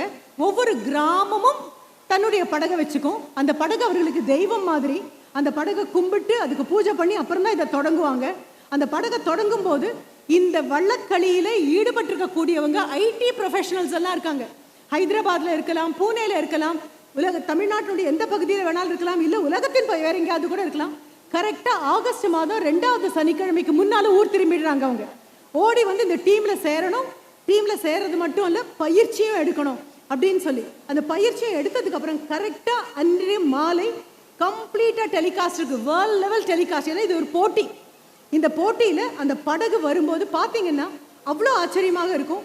ஒரே மாதிரி ரிதமிக் பீட்ல இருக்கணும், ஒரே தாளகதியில் இருக்கணும், ஒரே மாதிரி இவங்களுடைய ஒவ்வொருத்தருடைய துடுப்பும் வலிக்கணும். அவங்க துடுப்பை எப்படி வலிக்கிறோங்கிறது மட்டும்தான் அவங்க பார்க்கணுமே தவிர முன்னால போடக்கூடிய துடுப்பு மெதுவாக இருக்கா, பின்னால வரவருடைய வேகமா இருக்கான்னு பார்க்கறதே கிடையாது. அவங்க எவ்வளவு வேகமா அவங்களுக்கு கொடுத்த தாளகதியில பண்ண முடியுமோ அந்த துடுப்புகள் எல்லாம் ஒரே துடுப்பு மாதிரி இருக்கும்.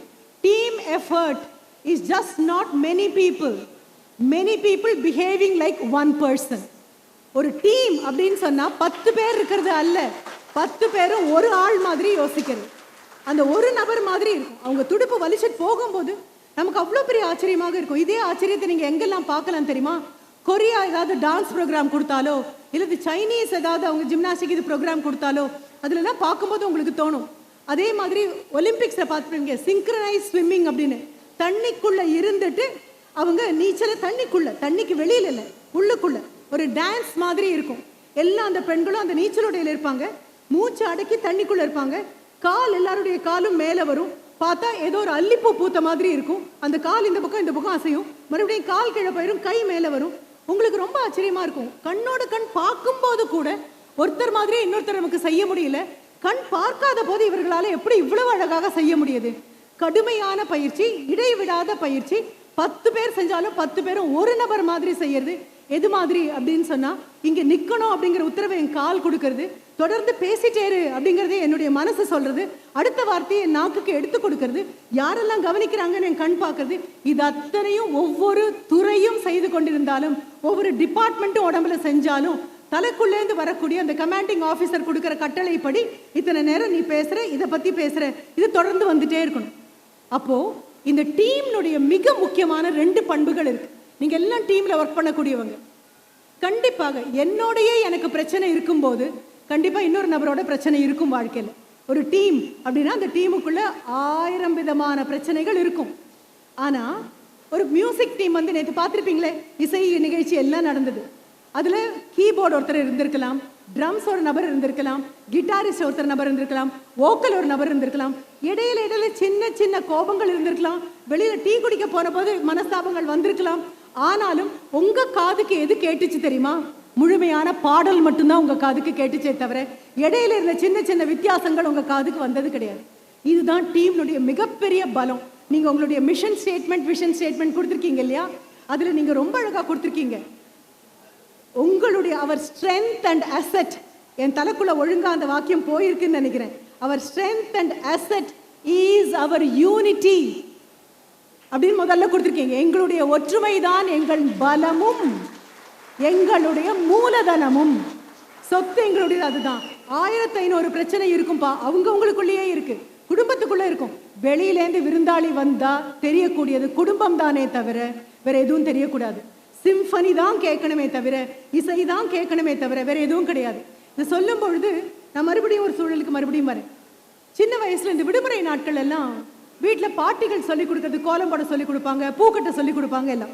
அப்படி பூக்கட்டை சொல்லிக் கொடுக்கும்போது என்னாகும், நாறு எடுத்து உங்களுடைய வாழை நார் எடுத்து கட்டும்போது அதிகம் இடையில முடிச்சு விழாது. ஆனால் சாதாரண நூலை வச்சு கட்டிகிட்டே போகிறோன்னு வைங்களேன், இடையில சின்ன சின்ன முடிச்சு விழுந்துடும். அந்த முடிச்சு விழுந்துச்சுன்னா அதை கழட்டுறதுக்காக நான் ரொம்ப கஷ்டப்பட்டிருக்கேன். பல்லால் கடிச்செல்லாம் அதை எடுப்பேன். எனக்கு ஞாபகம் இருக்குது, எங்கள் பாட்டி வந்து பக்கத்தில் உட்காந்து சொல்லுவாங்க, அந்த முடிச்சை எடுக்காத, இன்னும் 2 பூவை வச்சு கட்டிகிட்டே போயிடு. மொத்தமாக கட்டி முடிச்சதுக்கப்புறம் மாலை தான் எல்லார் கண்ணுக்கும் தெரியுமே தவிர எந்த இடத்துல செடுக்கு இருக்குன்னு யார் கண்ணுக்கும் தெரியாது. இது பெரிய விஷயம், ஒரு டீமினுடைய மிகப்பெரிய விஷயம் இதுதான். இப்போ நான் சொன்னேன் 2 குணங்கள் டீமுக்கு முக்கியம் அப்படின்னு. ஒன்று நம்பிக்கை, இன்னொன்று மரியாதை.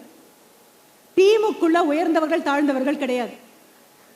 ஒரு டீம்ல ஃபார்ம் பண்ணிட்டீங்களா, டீமுக்கு ஒரு லீடர் அப்படின்னா நீங்க எல்லாம் வேலையை முடிச்சுக்கிட்டு அவர்கிட்ட போய் சொல்லலாம்.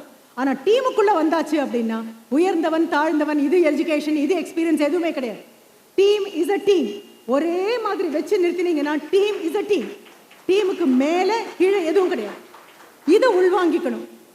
மேலே ஏறணும், ஏணியை பிடிக்கணும் ஒருத்தர் அப்படின்னு சொன்னா கீழே இருக்கிற நபர் என்ன ஆனாலும் ஏணிய கீழே விடமாட்டாருங்கிற நம்பிக்கையோட தான் மேலே ஏறுறவங்க இருப்பாங்க.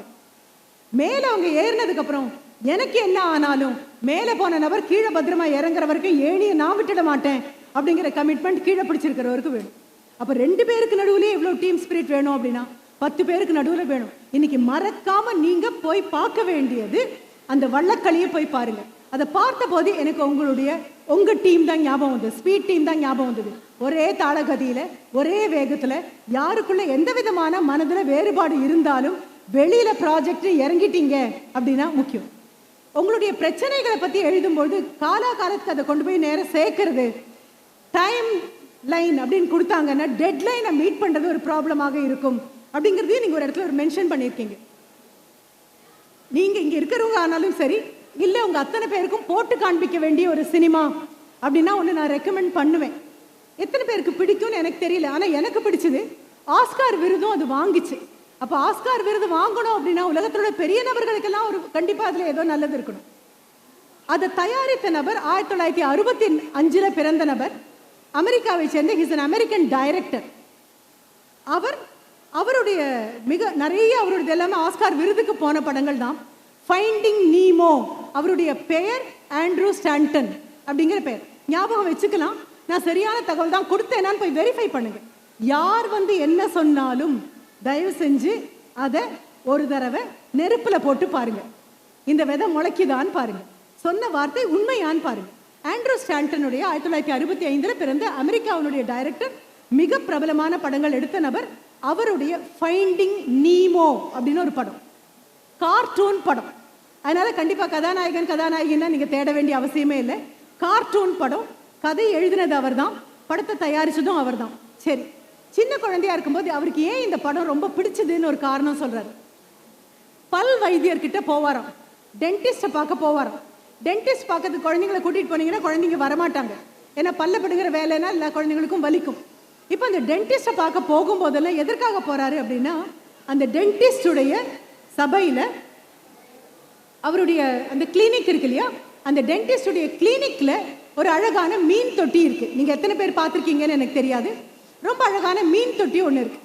அந்த மீன் தொட்டியை பார்க்கறதுக்காக இந்த பையன் எப்போவுமே போவான்.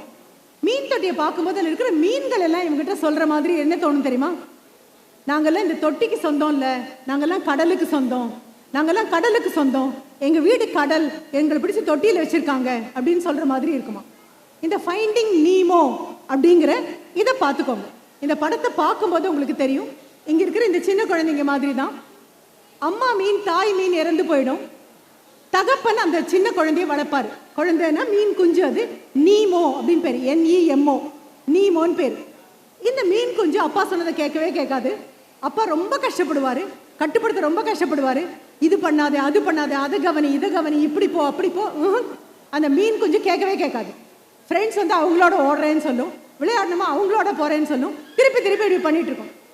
ஒரு நாளைக்கு என்ன ஆயிடுது அப்படின்னு சொன்னால், அப்பா சொல்கிறத கேட்காம இந்த மீன் கொஞ்சம் தன் நண்பர்களோட கிளம்பி போயிடுது. கிளம்பி போனது முற்றிலும் காணாமல் போயிடுது. காணாமல் போயாச்சு. அது இருந்த இடம் வேற, பிறந்த இடம் வேற.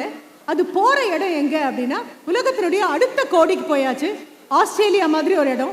அங்கே ஒரு வீடு, அந்த வீட்டினுடைய மீன் தொட்டியில் இந்த மீன் கொஞ்சம் போய் மாறிடும்.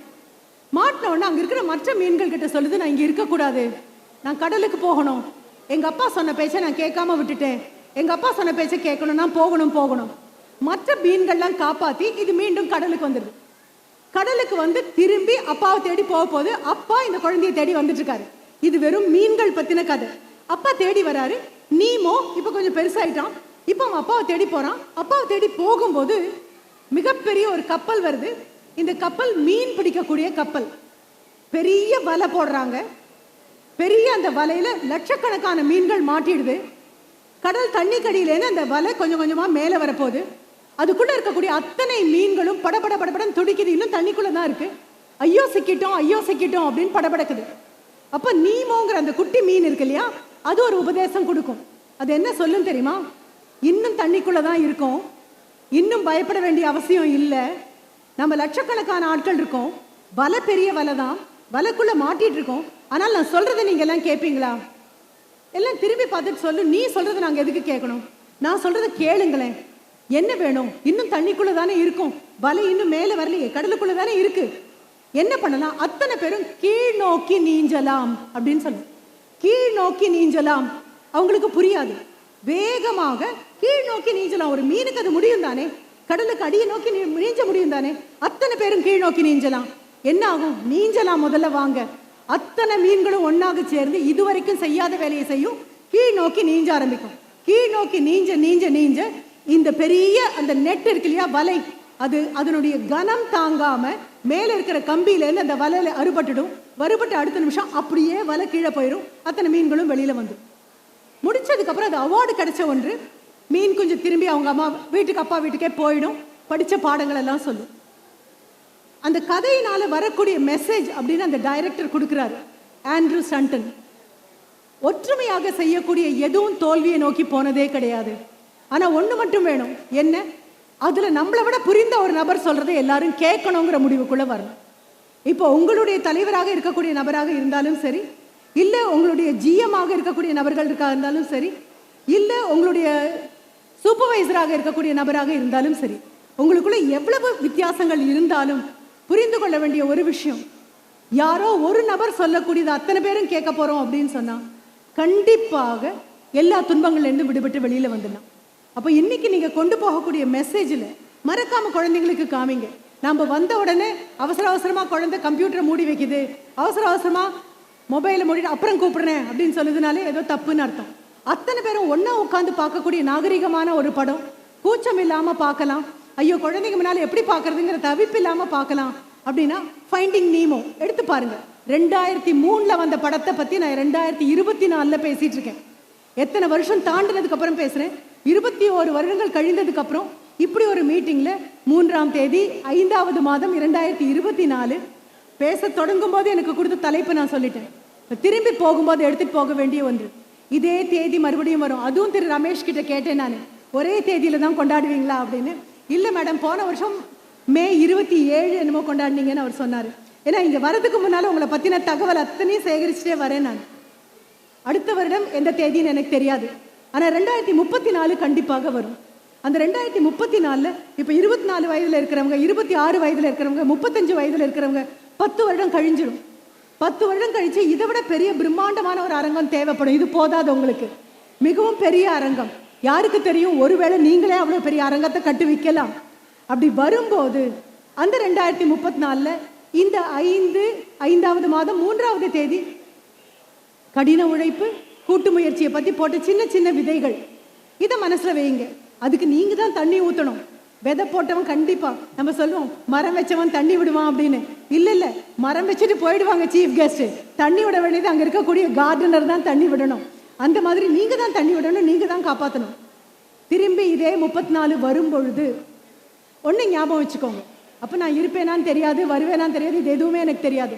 ஆனா ஒண்ணு தெரியும், இப்ப நான் திரும்பி போகும்போது, கோயம்புத்தூருக்கு திரும்பி போகும்போது வழியில மிகப்பெரிய காற்றாலையினுடைய ஒரு ஃபேனை தூக்கிட்டு நிதானமாக ஒரு வண்டி முன்னால போயிட்டு இருந்தது அப்படின்னு சொன்னா, சே என்னப்பா அது டிராஃபிக் ஜாம் ஆகுது அப்படின்னு புலம்புற ஆளுக்குள்ள நான் கண்டிப்பா இருக்க மாட்டேன். முன்னால உட்காந்து அமைதியா கை தட்டிட்டு இருப்பேன். யாருக்காக அப்படின்னா, ஸ்பீட் டீம் ஒரு டீம், அந்த ஸ்பீட் டீம் இன்ஃப்ரா பிரைவேட் லிமிடெட்னுடைய விங் இப்படி ஒன்று போயிட்டு இருக்கு. அதே மாதிரி தாண்டி போகணும், ஒவ்வொரு ஊருக்கும் போகணும். நாகர்கோவில் போகணுமா, திருநெல்வேலி வழியா வந்து திரும்பி ஒரு இடத்துக்கு போகும்போது வெறும் காற்றாலைகளாக இருக்கும். கோயம்புத்தூர் பல்லடம் பெல்ட்டுக்கு வந்தீங்க அப்படின்னா பல்லடம், கேத்தனூர் அங்கேயும் பார்த்தா பெரிய பெரிய ராட்சத காற்றாலைகளாக நின்றுருக்கும். நம்பூர்ல மட்டும்தான் அதுக்கு மரியாதை இவ்வளவுதான் கொடுக்குறோம். ஆனா இங்கிலாந்து மாதிரி நாடுகள்ல ஒரு காலத்துல there was water mill, there was wind mill. காற்றையும் பயன்படுத்தினாங்க, தண்ணீரையும் பயன்படுத்தினாங்க. எதற்கு அப்படின்னா எலக்ட்ரிசிட்டிக்காக அல்ல. வீட்டுல சாதாரணமா உரல்ல போட்டு இடிக்கக்கூடிய தானியங்கள் மாதிரி தானியங்களை இடிக்கிறதுக்கும் வீட்டு உபயோகத்திற்கும் தண்ணீர் மொந்து வர்றதுக்கும் வாட்டர் மில், விண்ட் மில் இருந்தது. இன்றைக்கும் அப்படிப்பட்ட வீடுகள் இன்னும் இருக்கு. அந்த மில் எல்லாம் இன்னும் ஒர்க்கிங் கண்டிஷன். யாருக்காகனா வெளிநாட்டுல இருந்து பார்க்க வரவங்களுக்காக. உங்களுக்கான பெரிய வாழ்த்து அதுதான். இனி நான் எங்க விண்மில் பார்த்தாலும் இனி அடுத்த 5 வருஷத்துக்குள்ள சோலார் எனர்ஜி தான் தலைப்பிச்சுட்டு போக போகுது.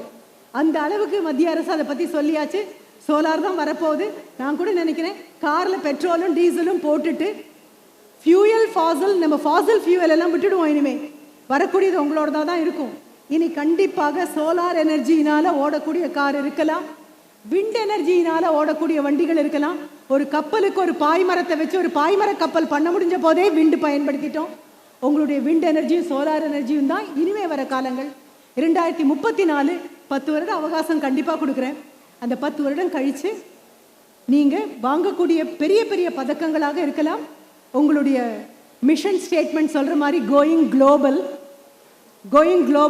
உலக அளவாக நீங்கள் போகணும். கோயிங் லோக்கல் அப்படிமோ, உள்ளூராகட்டும் வெளியூராகட்டும், வீட்டில் இருக்கக்கூடியவங்க மனைவி குழந்தைகள் அத்தனை பேருக்கும் மிக முக்கியமான பணியில் வீட்டில் இருக்கக்கூடிய ஆண் ஈடுபட்டிருக்காரு. நான் கேட்டேன், படி ஏறி போகிறது மட்டும் இல்லை, இப்போ லிஃப்டோடையே வந்தாச்சு அப்படிங்கிறது எனக்கு தெரியும். ஒரு தடவை நான் ட்ராவல் பண்ணிட்டு வரும்போது என் கூட பயணித்த ஒரு நபர், இஸ் அ மெக்கானிக்கல் இன்ஜினியர், ஃபாரினுக்கு ட்ரைனிங்காக போயிட்டு இப்போ தான் வரேன் மேம், என்ன ட்ரைனிங்னு கேட்டபோது விண்மில் இன்ஸ்டாலேஷன் தான் மேடம் அப்படின்னு சொன்னார். அப்போ எனக்கு அது அவ்வளவா புரியலை. ஆனால் உங்களோடதை எடுத்து பார்க்கும்போது தான் இன்னும் அதிகமாக புரியுது. பிரம்மாண்டமான விஷயங்களை தயாரிக்கிறீங்க. அப்போ குழந்தைங்க பள்ளிக்கூடத்தில் உங்கள் அப்பா என்னவாக இருக்காரு அப்படின்னு சொன்னால், ஸ்பீட் டீமில் எங்கள் அப்பா ஒரு மெம்பராக இருக்காரு. பார்க்கக்கூடிய அந்த பெரிய விண்மில் எல்லாம் எங்கள் அப்பா தான் கொண்டு போய் அங்கே நிறுத்தியிருக்காரு. கர்வமாக சொல்லுங்கள், பெண்கள் கர்வமாக சொல்லுங்கள். வீட்டில் ஆண்களுடைய இந்த உழைப்புக்கும் பெண்களுடைய உழைப்புக்கும் வேருக்கு நீர் ஊற்றுங்க, உற்சாகப்படுத்துங்க, கை தட்டுங்க. 2034 வாய்ப்பு கிடைக்கும் போது கண்டிப்பாக சந்திப்போம். அதுவரை நன்றி, வணக்கம். தேங்க்யூ. தேங்க்ஸ் எல்லாம்.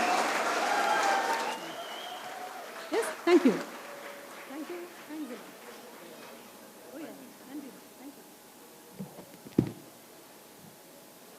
நன்றி. பயனடைந்தவர்கள் காட்ட வேண்டிய கட்டாய கடமை. நன்றியை தவிர வேறு வார்த்தை இல்லை உங்களுக்கு சொல்கிறதுக்கு. மிக்க நன்றி. எங்களது அழைப்பை ஏற்று எங்களது 16வது ஆண்டு நிறைவு விழாவில் கலந்து கொண்டு எங்கள் மத்தியில் சிறப்புரையாற்றிய உங்களுக்கு எங்களது மனமார்ந்த நன்றி. டாக்டர் ஜெயந்தஸ்ரீ பாலகிருஷ்ணன் மேடம் அவர்களை கௌரவப்படுத்த நமது நிறுவன தலைவர் சிஎம்டி முத்துராஜ் சார் அவர்களை அன்போடு மேலே கழிக்கிறோம். தலைமா வேற ரகம் பார்த்து